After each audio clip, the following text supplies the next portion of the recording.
नमस्कार दोस्तों, मैं पंकज कुमार गुप्ता पीसीएस फोरम पर आपका स्वागत करता हूं। बीपीएससी प्रारंभिक परीक्षा, बीएसएससी प्रारंभिक परीक्षा, वो बिहार दरोगा प्रारंभिक परीक्षा के इस सीरीज में बिहार जीके के अंतर्गत हमने आप लोगों के बीच जो है बिहार की भौगोलिक स्थिति एवं सीमाएं को लाने का प्रयास किए हैं। लेकिन यदि इससे पहले वाली कड़ी को आपने नहीं देखा है तो उसको देखने का काम करें, जिसका लिंक जो है हम डिस्क्रिप्शन बॉक्स में दे दिए हैं।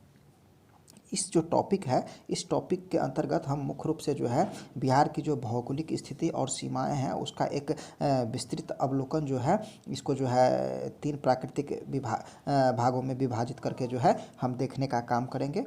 क्योंकि इस वीडियो के माध्यम से हमने आपको केबीसी नैनो बुक का जो थ्योरी पोर्शन है उसको सम्मिलित करने के साथ साथ जो इम्तियाज़ अहमद की जो ऑब्जेक्टिव की जो बुक आती है उसमें जितने सारे भी प्रीवियस ईयर के क्वेश्चंस और आगे जो भी क्वेश्चंस आगे आने वाली संभावना है उसको भी हमने इस एक साथ जो है इस वीडियो में सम्मिलित करने का प्रयास किया है। जो यूट्यूब के किसी भी एक वीडियो में जो है ऐसा करने का जो है ऐसा वीडियो आपको देखने को नहीं मिलेगा। तो चलिए हम लोग प्रारंभ करते हैं बिहार की जो है भौगोलिक स्थिति एवं सीमाएं। चूँकि हम लोग जानते हैं कि बिहार का जो क्षेत्र है वो मुख्यतः जो है गंगा के मैदान से जो है समृद्ध क्षेत्रों में जो है बसा हुआ है, ठीक है ना। और बिहार एक क्या है, एक भारत के पूर्वी श्रेणी का जो है प्रमुख राज्य है। अगर हम इसके अक्षांशीय और देशांतरीय विस्तार का अवलोकन करें तो हम पाते हैं कि अक्षांशीय विस्तार जो है 24 डिग्री 20 मिनट 10 सेकेंड से जो है 27 डिग्री 31 मिनट 15 सेकेंड के बीच पाए जाते हैं। वहीं देशांतरीय विस्तार जो है 83 डिग्री 19 मिनट 50 सेकेंड से 88 डिग्री 17 मिनट और 40 सेकेंड पूर्वी देशांतर के बीच है। अगर हम अक्षांशीय स्थिति के आधार पर देखें तो हमारा जो बिहार है वो कर्क रेखा के जो है उत्तर में अवस्थित क्षेत्र है, जिसका अगर हम आकृति की बात करें तो हम पाते हैं कि इसका आकृति जो है लगभग में आयताकार है, ठीक है ना। और राज्य का कुल क्षेत्रफल जो है 94,163 वर्ग किलोमीटर है। बिहार राज्य का अगर हम क्षेत्रफल की दृष्टिकोण से जो है भारत से तुलना करें तो जो है भारत के कुल क्षेत्रफल का जो है यह जो है 2.86% है, ठीक है। और क्षेत्रफल की दृष्टि से जो है भारत का जो है यह 12वां बड़ा राज्य है।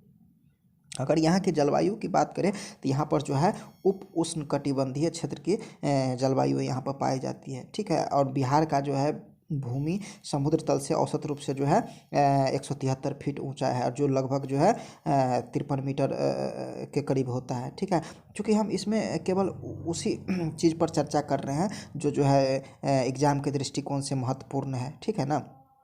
अगर हम बिहार राज्य की लंबाई और चौड़ाई की बात करें तो लंबाई अगर हम उत्तर से दक्षिण देखो तो 345 किलोमीटर, जबकि चौड़ाई जो है 483 किलोमीटर है। और देखिए अभी तक हमने जितने भी बात की है इससे संबंधित जो है कहीं ना कहीं बीपीएससी के प्रारंभिक परीक्षा, ठीक है, बिहार दरोगा और बीएसएससी जो सीजीएल लेवल की एग्ज़ाम होती है फिर या इंटर स्तरीय एग्ज़ाम होती है उस समय जो है इससे संबंधित क्वेश्चंस जो है ऑलरेडी पूछे जा चुके हैं, ठीक है ना। अगर हम बिहार की चौहद्दी की बात करें तो हम पाते हैं कि इसके जो है दक्षिण में झारखंड है, पश्चिम में उत्तर प्रदेश है, पूर्व में बंगाल है, उत्तर में जो है इसके नेपाल है। और बिहार जो है अंतर्राष्ट्रीय सीमा से जो है लगा हुआ भारत का एक राज्य है, ठीक है। अगर भौगोलिक स्थिति ने जो है इस राज्य को जो है एक यही कारण है कि भौगोलिक स्थिति के कारण ही इस राज्य को जो है एक विशिष्ट स्थान जो है प्रदान किया गया है। यहाँ पर जो है विविध प्रकार की कृषि फसलों का जो है उत्पादन किया जाता है, जैसे धान हो गया, गन्ना हो गया, पटसन हो गया इत्यादि हो गया, ठीक है। यही कारण है कि यहाँ पर जो है कृषि आधारित उद्योगों का जो है काफ़ी मात्रा में जो है विकास हुआ है, ठीक है। तथा जो है देश के कृषि एवं औद्योगिक जीवन में भी जो है बिहार ने अपनी महत्वपूर्ण भूमिका जो है अदा करने का काम किया है, ठीक है। तो इस प्रकार से जो है हम लोगों ने जो है बिहार की भौगोलिक स्थिति एवं सीमाओं का जो है एक संक्षिप्त अध्ययन किया। इसमें जो सबसे एक महत्वपूर्ण है जहाँ से क्वेश्चंस जो है लगातार पूछे जाते हैं कि घनत्व, यहाँ पर जो है घनत्व 1106 व्यक्ति प्रति वर्ग किलोमीटर है जो भारत में प्रथम है। तथा इसका बाढ़ प्रबंध क्षेत्र जो है वो 68,800 वर्ग किलोमीटर में फैला हुआ है। जो बिहार की कुल भूमि का कितना है आपका 73.7% है। अगर भारत के संपूर्ण बाढ़ प्रबंध क्षेत्र का बिहार में पड़ने वाले भाग का अध्ययन करें तो यहाँ पर 17.2% है। बिहार की कुल भूमि का 73.7% और भारत की कुल बाढ़ प्रबंध क्षेत्र का जो है 17.2% है, ठीक है। जल जमाव ग्रसित क्षेत्र जो है यहाँ पर 9,410 वर्ग किलोमीटर में है। और वन भूमि का जो क्षेत्र है वो 7,305.99 वर्ग किलोमीटर में फैला हुआ है। और इससे क्वेश्चंस जो है बार बार पूछे जा चुके हैं। ठीक है, अगर हम धरातीय स्वरूप का जो है बात करें बिहार की, तो हम पाते हैं कि बिहार का जो प्राचीन इतिहास है वह चतुर्कल्प से लेकर पूर्व कैम्ब्रियन काल तक क्या है, फैला हुआ है। यही कारण है कि उत्तरी बिहार का मैदान जो है चतुर्कल्प से संबंधित है। जो आपका उत्तर जो चंपारण का क्षेत्र है वो तृतीय कल्प से संबंधित है। जो रोहतास, शाहबाबाद, औरंगाबाद का क्षेत्र है उसका संबंध बिंदी काल से है। और जो भी बिहार का हम जलोढ़ मैदान देखते हैं जो संरचनात्मक दृष्टि से बहुत ही क्या है, यह विकसित क्षेत्र है, यह जो है नवीन संरचना वाला क्षेत्र है। तो इस प्रकार से जो है बिहार की हमने जो है धरातलीय स्वरूप का जो है एक अध्ययन किया, जाना कि कौन कौन से काल में जो है किस किस क्षेत्र का जो है संबंध रहा है। ठीक है, अगर हम इसी जो है धरातलीय स्वरूप के आधार पर हम इसके प्राकृतिक संरचना का विभाजन करें तो इसको जो है मुख्य रूप से हम जो है 3 भागों में विभाजित करके जो है इसका समुचित अध्ययन करते हैं। पहला है उत्तर पश्चिम का तराई क्षेत्र, दूसरा है गंगा का मैदान, तीसरा है दक्षिण का सीमांत पठारी क्षेत्र। चलिए हम इसको एक एक करके जो है अध्ययन करते हैं और इसी से क्वेश्चंस जो है बार बार पूछे जाते हैं। तो सबसे पहला जो है इस क्रम में उत्तर पश्चिम का तराई मैदान है। उत्तर पश्चिम के तराई मैदान की यदि हम बात करें तो ये जो है हिमालय पर्वत श्रृंखला की शिवालिका श्रेणी का हिस्सा है, जिसका कुल क्षेत्रफल जो है 932 किलोमीटर है। यह जो है पश्चिम चंपारण जिले के उत्तरी भाग से 70 किलोमीटर और 6 से 8 किलोमीटर चौड़ा क्षेत्र स्थित है। तराई क्षेत्र का यह भाग जो है उत्तर पश्चिम से उत्तर पूर्व तथा भारत नेपाल सीमा के समांतर चला गया है। यह छोटा सा पर्वतीय क्षेत्र है जो सोमेश्वर तथा रामनगर दून नामक 2 पर्वतमालाओं से मिलकर बना हुआ है और जिन्हें हरहा नदी पृथक करने का काम करती है। ठीक है ना, तो यहाँ पर हमारे लिए जानना 3 ही चीज़ महत्वपूर्ण है। एक है सोमेश्वर की पहाड़ी, रामनगर दून और हरहा नदी। ठीक है, हरहा नदी क्या करती है, सोमेश्वर पहाड़ी और रामनगर दून को क्या करती है, अलग करने का काम करती है। रामनगर दून की पहाड़ियों के कारण ही उत्तरी गंगा के मैदान में जो है क्या करता है, एक रूपता और उत्तर पश्चिम के सीमित क्षेत्रों में जो है क्या करती है, भंग हो जाती है। 450 मीटर की ऊंचाई पर सोमेश्वर श्रेणी का विस्तार जो है राज्य की उत्तरी सीमा पर जो है लगभग 74 किलोमीटर की लंबाई तक जो है देखने को हमको मिलता है। ठीक है, और इस उत्तर पश्चिम के तराई क्षेत्र का यदि हम उपविभाजन करें या उपभाग देखें तो हम पाते हैं कि इसके भी 3 उपभाग है। पहला है रामनगर दून, दूसरा है सोमेश्वर श्रेणी और तीसरा जो है वो है आपका दून घाटी। ठीक है, चलिए हम एक एक करके देखते हैं। अगर हम रामनगर दून की बात करें तो हम पाते हैं कि यह जो है छोटी छोटी पहाड़ियों का एक क्रम है जो 214 किलोमीटर वर्ग किलोमीटर क्षेत्र में फैला हुआ है और इसकी अधिकतम ऊंचाई जो है 240 किलोमीटर है। और हरहा नदी जो है इसके दक्षिण में जो है क्या है, हरहा नदी के दक्षिण में क्या है, ये रामनगर दून अवस्थित है और उत्तर में जो है सोमेश्वर श्रेणी है। अगर सोमेश्वर श्रेणी की बात करें तो यह भिखना टोरी तक यह फैला हुआ है और यह हरहा नदी के उत्तर में अवस्थित है, 75 वर्ग किलोमीटर क्षेत्र में विस्तृत है। इस श्रेणी का शीर्ष भाग बिहार एवं नेपाल के बीच सीमा के रूप में काम करती है और इसकी सर्वोच्च चोटी की अगर लंबाई देखें तो 874 मीटर है। सोमेश्वर श्रेणी द्वारा बिहार राज्य का जो है उत्तर पश्चिम भाग भी जो है क्या है, घिरा हुआ है। नदी के बहाव के कारण जो है इस क्षेत्र में कई दर्रे बने हुए हैं, जैसे सोमेश्वर, भिखना ठोरी और मारवाट। देखिए ये मारवाट से भी क्वेश्चंस अनेकों बार पूछे जा चुके हैं। ठीक है ना, चलिए अगला उपभाग देखते हैं इसका, दून घाटी। ठीक है, यह जो है यह घाटी जो है रामनगर दून और सोमेश्वर श्रेणी के मध्य में स्थित है। इस घाटी को जो है हरहा नदी की घाटी भी क्या कहा जाता है और लगभग 24 किलोमीटर लंबी है और गंगा के जलोढ़ के मैदान से जो है काफ़ी जो है ये ऊंची है। तो इस प्रकार से जो है हमने जो है उत्तर पश्चिम का तराई क्षेत्र का अध्ययन किया। अब हम लोग देखते हैं गंगा का मैदान। ठीक है, गंगा का मैदान चूँकि जो है 90,650 वर्ग किलोमीटर में विस्तृत है, जो कुल क्षेत्रफल का जो है लगभग में 95% है। ठीक है, बिहार में जो है गंगा मैदान का विस्तार नेपाल की अंतर्राष्ट्रीय सीमा से लेकर छोटा नागपुर के पठारी क्षेत्र तक क्या है, ये फैला हुआ है। दक्षिण में इसकी सीमा 150 मीटर की समोच्च रेखा से निर्धारित है। वहीं गंगा तथा उसकी सहायक नदियों द्वारा निक्षेपित अवसादी मैदान का सर्वाधिक गहरा गर्त जो है मोतिहारी के पास है। देखिए हमारे लिए ये जानना बहुत ही महत्वपूर्ण हो जाता है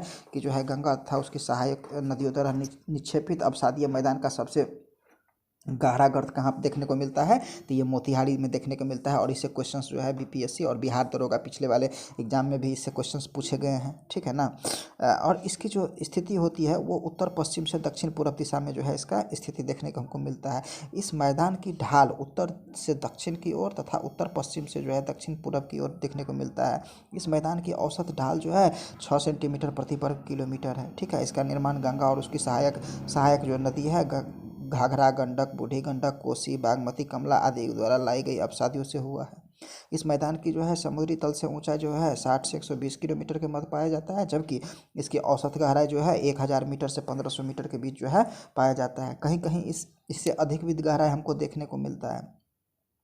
गंगा की इस मैदान की जो है प्रमुख नदी जिसके पश्चिम से पूर्व के प्रवाह के कारण जो है मैदान को जो है दो असमान भागों उत्तरी बिहार का मैदान अर्थात उत्तरी गंगा का मैदान तथा दक्षिणी बिहार का मैदान अर्थात दक्षिणी गंगा के मैदान में इसको विभाजित करके जो है अध्ययन किया जाता है, ठीक है। तो चलिए हम एक एक करके जानते हैं। उत्तरी गंगा का मैदान, ठीक है। उत्तरी गंगा का मैदान जो है उत्तरी गंगा के मैदान का निर्माण जो है गंगा और उसकी सहायक जो नदी है घाघरा, गंडक, बागमती, बूढ़ी गंडक, महानंदा, सरयू और कोसी के जलोढ़ के निक्षेपों से हुआ है। इसका क्षेत्रफल जो है 56,980 वर्ग किलोमीटर है, जो राज्य के क्षेत्रफल का जो है 52.27% है। इसका विस्तार जो है तिरहुत, दरभंगा, कोसी, सारण, पूर्णिया प्रमंडल, भागलपुर के नवगछिया तक जो है सीमित है। देखिए यहाँ से क्वेश्चन और हमारे लिए जानना भी इतना ही जरूरी है, क्वेश्चंस भी इतना ही से पूछे जाते हैं, ठीक है। इस मैदान में जो है एक रूपता जो है रामनगर दून की पहाड़ियों के कारण देखने को मिलता है। उत्तर पश्चिमी के सीमित क्षेत्र में जो है एक रूपता जो है हमको भंग देखने को मिलती है, ठीक है। दलदल भूमि वाली उपतराई एक लंबी मेखला के मध्य जो है नदी घाटियों एवं जगह जगह पर पाई जाने वाली उच्च भूमि इस क्षेत्र की जो है अपनी भूआकृतिक विशेषताएं बना करके जो है रखी हुई है। यह क्षेत्र जो है समुद्र तल से जो है अगर बात करें तो 60 मीटर औसत ऊंचाई पर है, ठीक है ना। और यह बिहार का यह मैदान मूलतः एक रूपी होने के बावजूद जो है यहाँ की प्रवाह प्रणाली पथ बदलने के लिए क्या है कुख्यात है, जिसमें कोसी नदी का नाम हम सुनते ही हैं, ठीक है ना। नदियों के मध्य में बड़े बड़े क्या है कि एक दियार प्रदेश भी हमको देखने को मिलता है, ठीक है। विशेष आकृति है और अपनी अलग विशेषताएं रखते हैं। गंगा के दियार क्षेत्र में जो है बालू के गाद और सिल्ट के अवसाद दिखाई देते हैं। यही कारण है कि गंगा के क्षेत्र में ज़्यादातर जो है सिल्ट जमा होने से जो है उसकी गहराई में कमी होती है और बाढ़ के समय में जो है हमको विभिन्न प्रकार के जो है विभीषिका हमको देखने को मिलती है, ठीक है। अगर हम उत्तर मैदान का विस्तृत अध्ययन करते हैं तो इसमें हम पाते हैं कि इसको मुख्य रूप से 4 भागों में जो है बांट करके अध्ययन किया जाता है, जिसका पहला भाग जो होता है वो तराई का क्षेत्र होता है, दूसरा बांगर होता है, तीसरा खादर होता है और लास्ट का जो होता है वो चौर होता है। और ये उत्तर से दक्षिण के क्रम में एक प्रकार से पाया जाता है। अगर हम तराई क्षेत्र की बात करें तो ये शिवालय का पर्वत श्रृंखला के समानांतर में जो है पश्चिम से पूर्व की ओर एक संकीर्ण पट्टी के रूप में जो है विस्तृत है, ठीक है ना। इसको भावर का क्षेत्र भी कहा जाता है। वहीं अगर हम बांगर की बात करें तो ये पुरानी जलोढ़ मैदान की मिट्टी से जो है बना हुआ है, ठीक है ना। और जो है तराई वाली जो पट्टी है उसके नीचे पाया जाता है। खादर जो है नवीन जलोढ़ से निर्मित है और इसका विस्तार गंडक नदी और कोसी नदी के बीच में होता है। प्रत्येक वर्ष जो है बाढ़ से ये प्रभावित होता है। चौर जो है उत्तरी गंगा मैदान की निम्न भूमि है जो वर्षा के समय जो है पानी से भरी रहती है और चौर कहलाती है। तो इस प्रकार से हमने उत्तरी गंगा का मैदान का अध्ययन किया। अब हम लोग दक्षिण गंगा के मैदान का अध्ययन करते हैं। गंगा के दक्षिण जो तट है तो छोटा मनारपुर तक जो है ये फैला हुआ है, ठीक है। इसका क्षेत्रफल जो है 33,670 वर्ग किलोमीटर में है, जो राज्य के क्षेत्रफल का 42.73% है, ठीक है। वहीं जो है दक्षिण गंगा के मैदान में उत्तरी गंगा के मैदान की तुलना में क्षेत्रीय विविधता यहाँ पर अधिक देखने को हमको मिलती है। यह मैदानी भाग पूरब की अपेक्षा पश्चिम में जो है क्या है अधिक चौड़ा है। देखिए यहाँ से क्वेश्चन पूछे जाते हैं, ये भी क्वेश्चंस पूछे जाते हैं। इस मैदान के जो है मध्यवर्ती भाग में जगह जगह पर पहाड़ियाँ उभरी हुई है, जिसमें बराबर, रामशिला, जेठियन, राजगीर, गिरियक और शेखपुरा की पहाड़ी उल्लेखनीय है। और यहाँ से भी क्वेश्चन अनेकों बार पूछे जा चुके हैं, तो इस पहाड़ियों को जो है याद रखना बहुत ही ज़रूरी है। जैसे बराबर हो गया, रामशिला हो गया, जेठियन हो गया, राजगीर हो गया, गिरियक हो गया और शेखपुरा की पहाड़ियाँ हो गई। इन्हीं पहाड़ियों के कारण न केवल मैदान में एकरूपता भंग हो गई है, बल्कि पूरब के गंगा के निकट स्थित खड़गपुर और जमालपुर की पहाड़ियों के कारण जो है दक्षिणी मैदान को 2 भागों में जो है बटा हुआ सा प्रतीत हमको देखने को मिलता है। यह मैदान मुख्य रूप से जो है 3 भागों में विभाजित है। जैसे हो गया गंगा सोन का दोआ, मगध का मैदान और अंग का मैदान। अंग का मैदान वही है जो भागलपुर का जो क्षेत्र है वही क्षेत्र है, ठीक है ना। मगध हो गया पटना जहानाबाद वाला क्षेत्र, ठीक है, और गंगा सोन का दोआब जो है उससे ऊपर वाला हो गया। इस मैदान की मिट्टियाँ जो है काप की है, जो गहरी चिकनी और या पीली दोमट मिट्टी से बना हुआ है। इस मैदान में जो है दक्षिण में रेतीली मिट्टी है। इसका विस्तार पटना से लखीसराय तक है, ठीक है। इसमें बड़हिया, मोकामा, फतुहा, बख्तियारपुर, बाढ़, मोर, सिंघौली में जो है टाल प्रमुख है। अगर दक्षिणी मैदान की औसत ढाल जो है दक्षिण से उत्तर की ओर है और इसका निर्माण पठारी प्रदेश से होकर बहने वाली नदियों द्वारा लाई गई बलुई मिट्टी के कारण जो है हुआ है, ठीक है। इस क्षेत्र की प्रमुख नदियों की अगर हम बात करें तो सोन, पुनपुन, फल्गु, क्यूल और मान नदी है, ठीक है। देखिए यहाँ से भी क्वेश्चंस पूछे जाते हैं। गंगा नदी के दक्षिण किनारे के समानांतर फैली ऊंची तटबंध के कारण पुनपुन, फल्गु इत्यादि नदियाँ सीधे गंगा में न मिलकर तटबंध के समांतर जो है पश्चिम से पूरब की ओर कुछ दूरी तक प्रवाहित होती है और तत्पश्चात जो है क्या होती है, यह गंगा में मिल जाती है, ठीक है। तो देखिए यहाँ से भी क्वेश्चन इंपॉर्टेंट बनता है, ठीक है, कि जो आपका कौन कौन पुनपुन, फल्गु और जो नदियाँ है वो गंगा में जो है कुछ दूरी तय करने के बाद जो है गंगा में क्यों मिलती है, ठीक है, क्या कारण है इसका, ठीक है। तो वहीं बरसात के मौसम में इन सभी नदियों का जल जो है बख्तियारपुर से क्यूल तक तटबंध रेखा के दक्षिण में स्थित निम्न भूमि तक फैल जाता है, जिससे एक विशाल जो है जलमंडल क्षेत्र का निर्माण होता है, जिसे जो है टाल क्षेत्र कहा जाता है, जिसे ताल या तालाब का क्या है, अपभ्रंश है। तो इस प्रकार से जो है हम लोगों ने जो है दक्षिण गंगा के मैदान का जो है अध्ययन किया। अब हम लोग जो है तीसरा जो है प्राकृतिक विभाजन का तीसरा विभाजन देखते हैं, दक्षिण का सीमांत पठार।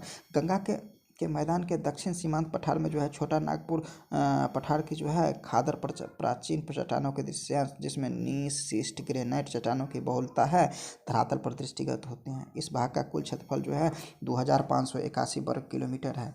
यह क्षेत्र जो है तीव्रवाही सरिताओं व प्रपाती ढाल से युक्त पहाड़ियाँ, समतल सक्रिय घाटियाँ एवं विषम धरातल से युक्त पठारी प्रदेश है। इसमें गया, मंदार, बराबर, जेठियन की पहाड़ियाँ, गंगेश्वरी, राजगीर, शेखपुरा आदि की शुकर पीठ की पहाड़ियाँ, बिहार शरीफ, जमालपुर, मुंगेर की पहाड़ियाँ, रोहतास, कैमूर विस्तृत पठार इसमें देखने को हमको मिलता है।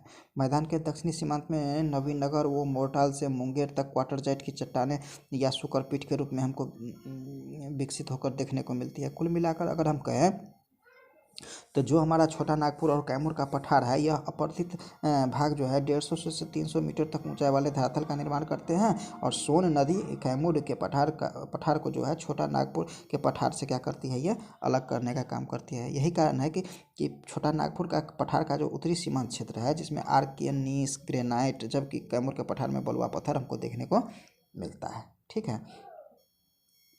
तो इस प्रकार से जो है हम लोगों ने जो है बिहार के जो है भौगोलिक स्थिति का एक विस्तृत अध्ययन किया, ठीक है ना। अब हम लोग देखते हैं कि इससे संबंधित जो भी हमारे इम्तियाज़ अहमद के ऑब्जेक्टिव बुक में जो क्वेश्चंस प्रीवियस ईयर में पूछे गए हैं और कुछ क्वेश्चंस ऐसे भी हैं जो आगे एग्जाम में जो है आने की संभावना है, उसको हम देखने का काम करते हैं। तो चलिए हम लोग प्रारंभ करते हैं इस पहला क्वेश्चन कि बिहार राज्य का जो है क्षेत्रफल कितना है। तो बिहार राज्य का क्षेत्रफल हम लोग जानते ही हैं कि 94,163 वर्ग किलोमीटर है। इस प्रकार से इसका आंसर जो है बी हो जाएगा। 2001 के जनगणना के अनुसार बिहार राज्य का कुल ग्रामीण क्षेत्रफल कितना है। तो बिहार राज्य का कुल ग्रामीण क्षेत्रफल जो है आपका 92,358.40 वर्ग किलोमीटर है। इसका सही आंसर सी हो जाएगा। 2001 के जनगणना के अनुसार बिहार का जो है शहरी क्षेत्रफल कितना है। तो शहरी क्षेत्रफल इसका 1,804.60 है। इस प्रकार से इसका आंसर जो है डी हो जाएगा। बिहार राज्य का क्षेत्रफल भारत के क्षेत्रफल का जो है कितना है। तो 2.86, इसका सही आंसर सी हो जाएगा। क्षेत्रफल की दृष्टि से बिहार का भारत में कौन सा स्थान है। तो 13वां स्थान है। हम लोग कुछ देर पहले ही देखने का काम किए, ठीक है ना। बिहार भारत के किस भाग में स्थित है। तो बिहार भारत के जो है उत्तर पूर्व राज्य में स्थित है, ठीक है ना। उसके बाद जो है निम्नलिखित में से क्षेत्रफल की दृष्टि से बिहार का किसके समीप जो है अवस्थित है। देखिए तो ये क्वेश्चन जो कहीं ना कहीं टिपिकल है, ठीक है, लेकिन फिर भी इसको देखते हैं। पश्चिम बंगाल जो है उससे जो है ये समीप है, क्योंकि पश्चिम बंगाल का जो है 88,752 वर्ग किलोमीटर है, जबकि बिहार का जो है 94,163 है। तो कहीं ना कहीं ये समीपस्थ है, ठीक है। चलिए देखते हैं हम अगला क्वेश्चन है बिहार राज्य की जो है भू आकृति कैसा है। आयताकार है। तो इसका आंसर बी हो जाएगा।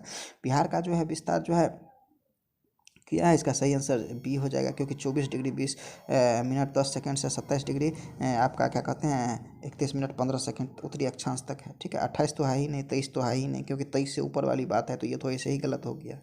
ठीक है, बिहार का उत्तर से दक्षिण कितना है? बिहार का उत्तर से दक्षिण अगर हम लंबाई की बात करें तो 345, और पूरब से पश्चिम कितना है? 483 है। तो इस प्रकार से जो है 11 का क्या हो जाएगा? ए हो जाएगा। ठीक है, बिहार राज्य में जो है प्रमंडलों की संख्या, कुल संख्या कितनी है? तो प्रमंडलों की कुल संख्या 9 है। हालांकि ये इसको हम पॉलिटी में भी देखने का काम किए थे।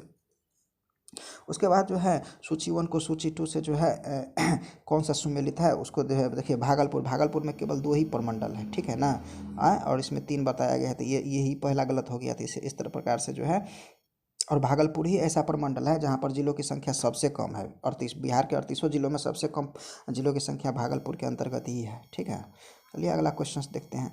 अगला क्वेश्चन है कि सूची 1 को सूची 2 से संबंधित करें और इससे संबंधित जो बेमेल है उसको जो है बताने का काम करें। तो देखिए, मुंगेर प्रमंडल में जो है जिलों की संख्या 6 है, लेकिन यहाँ पर जो है 5 बताया गया है। इस प्रकार से इसका सही आंसर जो हो जाएगा क्या हो जाएगा? डी हो जाएगा। अगर हम सारण प्रमंडल में जिलों की संख्या देखें तो सारण प्रमंडल जिलों की संख्या 3 है। ठीक है ना, इनमें से कौन सा कथन जो है पूछ रहा है गलत है? कि पटना प्रमंडल में पटना, नालंदा, बक्सर, भोजपुर, रोहतास, कैमूर है, सही है। मगध प्रमंडल में जो है आपका औरंगाबाद, गया, नवादा, जहानाबाद, अरवल, ठीक है। ठीक है, दरभंगा प्रमंडल में सहरसा, सुपौल है। देखिए सहरसा तो ये नहीं है, तो इसी तरह से जो है ये गलत हो जाएगा। डी इसका सही आंसर हो जाएगा। बिहार के प्रमंडल के संबंध में निम्न में से कौन सा तथ्य जो है गलत है? ठीक है, तिरहुत प्रमंडल, सारण प्रमंडल, पूर्णिया प्रमंडल दिया हुआ है। ठीक है ना, कोसी प्रमंडल की बात करते हैं तो सहरसा, सुपौल, मधेपुरा, तो ये तो ठीक है, ये सही है। इसका जो है तिरहुत प्रमंडल की बात करें तो पूर्वी चंपारण, पश्चिमी चंपारण, मुजफ्फरपुर, सीतामढ़ी, शिवहर, वैशाली, ये भी सही है।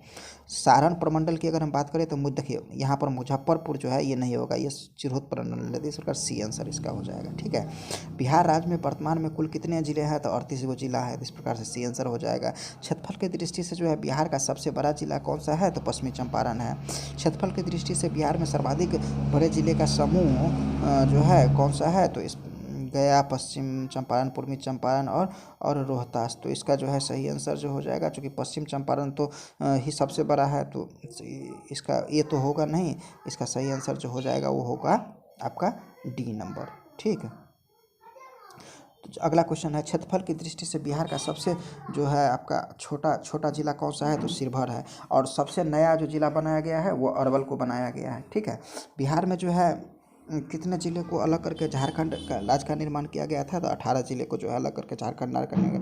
15 नवंबर 2000 को बिहार विभाजन के उपरांत जो है बिहार में जिलों की संख्या कितनी थी? तो 37 थी। और एक नया जिला जो है कौन सा बनाया गया? अरवल। तो उसको बना करके कितना हो गया? 38 हो गया।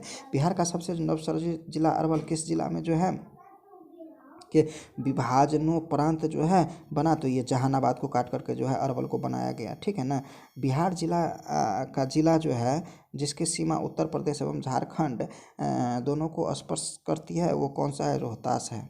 ठीक है, बिहार का वह जिला जिसकी सीमा नेपाल एवं उत्तर प्रदेश दोनों को जो है स्पर्श करती है वो कौन सा है? आपका पश्चिम चंपारण है।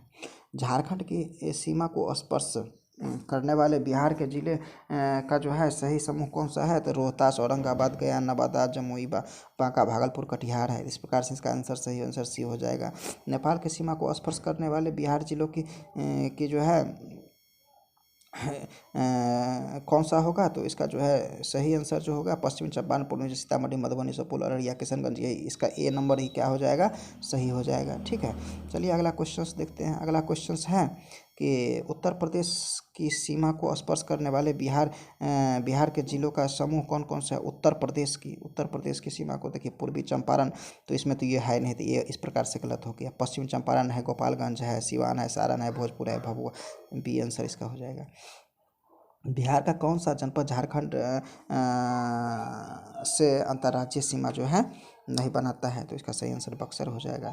ठीक है, बिहार के निम्नलिखित जिलों में से कौन सा जिला बिहार की सीमा के साथ जो है नेपाल की सीमा को स्पर्श जो है नहीं करता है, तो समस्तीपुर। ठीक है ना, देखिए ये भी एग्जाम में पूछा जा चुका है, ये क्वेश्चंस भी पूछे जा चुके हैं। ठीक है, अगर बिहार में अनुमंडलों की संख्या देखें तो अनुमंडलों की संख्या बिहार में कितनी है, 101 है, तो बी आंसर हो जाएगा। झारखंड बिहार से कब पृथक हुआ, तो 15 नवंबर 2000 को। इस प्रकार से ये आंसर हो गया। पुराना बिहार का कितना प्रतिशत जमीन लेकर जो है झारखंड राज्य बना है, तो ये 45.85%। देखिए ये 44 में बीपीएससी एग्जाम में जो है पूछे जा चुके हैं क्वेश्चंस। ठीक है ना, आगे देखते हैं क्वेश्चन हम कि झारखंड राज्य के गठन के उपरांत ही बिहार राज्य में के पास जो है कितना प्रतिशत ज़मीन बच गया था, तो लगभग में जो है ये आपका 54% ज़मीन बच गया था। ठीक है, ये क्वेश्चंस भी पूछे जा चुके हैं बिहार में। उसके बाद है बिहार राज्य का कौन सा शहर झारखंड राज्य की राजधानी बना, रांची बना। बिहार के शहरों की संख्या जो है वर्तमान में जो है कितनी है, तो ये 139 है। ठीक है ना, उसके बाद है अगला क्वेश्चन है बिहार में राजस्व ग्रामों की संख्या जो है कितनी है, बिहार में राजस्व ग्रामों की संख्या 44,874 है। बिहार में जो है सामुदायिक विकास प्रखंडों की कितनी है, तो 534 है, बी आंसर इसका हो जाएगा। बिहार में पंचायतों की कुल संख्या कितनी है, तो बिहार में जो है पंचायतों की कुल संख्या 8,398 है। इस प्रकार से इसका आंसर ए हो जाएगा।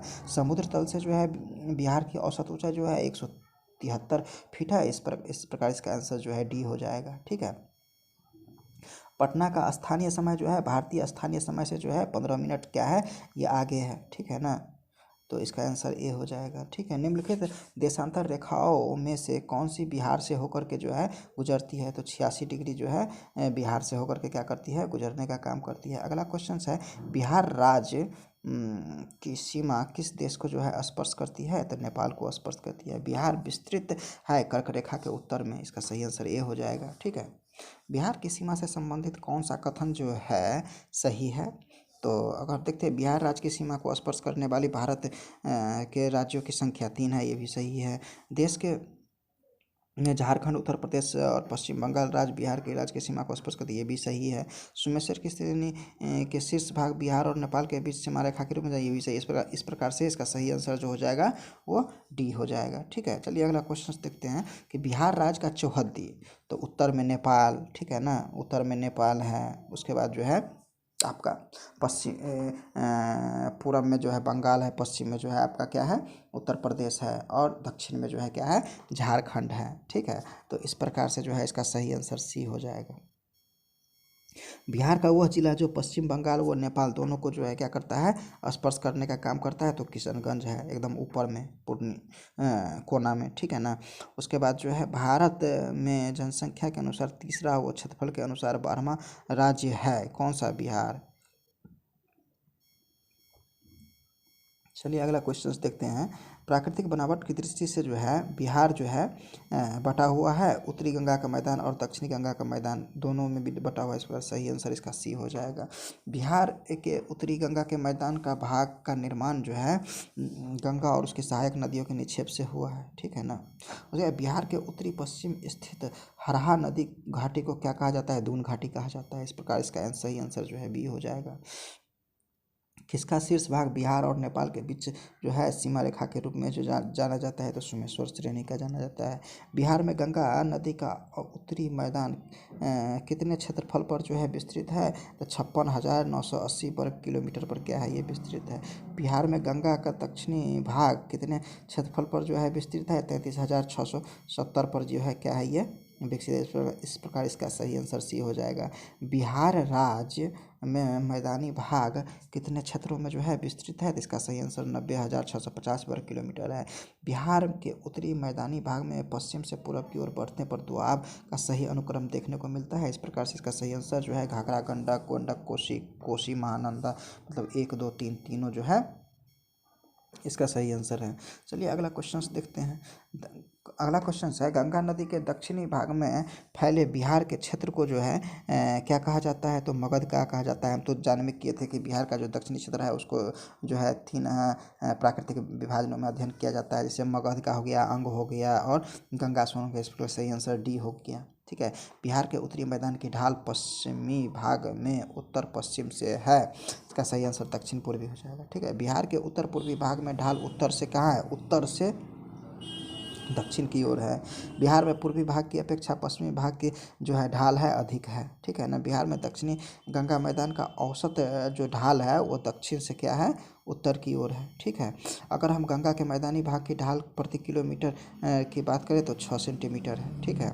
देखिए ये क्वेश्चंस भी पूछे जा चुके हैं, ठीक।